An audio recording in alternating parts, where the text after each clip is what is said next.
Išplėsta tranga. Statyboje efektyvumas ir patikimumas yra svarbiausi kokybiško darbo elementai. Kiekviena minutė turi reikšmę, kiekviena užduotis turi būti įvykdyta be priekaištų. Todėl esame patenkinti CF Moto technika, kurios pagalba darbus galime atlikti greičiau ir patogiau.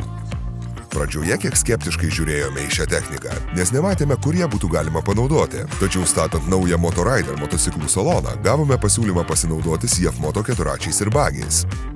Statybo aikštelėje nepraėjo ne diena, kai pamatėme, kur galime panaudoti šią techniką, o darbuotojai buvo labai susidomėję naujieną atkeliavusi į statybo aikštelę.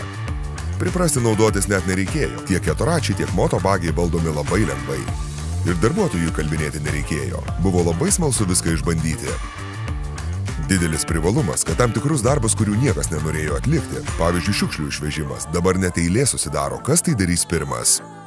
Prisikabinę prie keturračio priekabą galime patogiai pervežti įvairias statybinės medžiagas. Naudojam ir priekabai, kurią dedam viską, nuo statybinių medžiagų iki įrankių.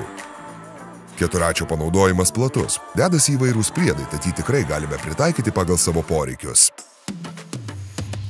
Motobagis turi išverčiamą krovinių skyrių, kuris pasitarnauja vežant smėlį ar žvyrą. Čia susidedame įvairius įrankius, kai juos reikia pervežti iš vienos statybo aikštelės pusės į kitą. Iš darbuotojų gavome atsiliepimų, kad darbo pabaigoje labai patogu naudotis bagiu, kai reikia susitvarkyti aplinką. Greitai apvažiuoji teritoriją, viską sumeti į krovinių skyrių ir darbas baigtas. Kai statybo aikštelės teritorija didelė, pastebėjome, kad susitaupo nemažai laiko, kai reikia atsidurti priešingoje statybo aikštelės pusėje. Šokant keturračio nuleki į vietą ir viskas, o dar ir bendradarbį gali pakeliui pavežti. Tikrai rekomenduojame CF Moto keturračius ir bagius. Pradžioje gali atrodyti, kad ši technika neras vietos statybo aikštelėje, bet reali situacija yra tokia, kad kai ją turi vietoje, neišvengiamai randi įvairių galimybių, kur ją panaudoti.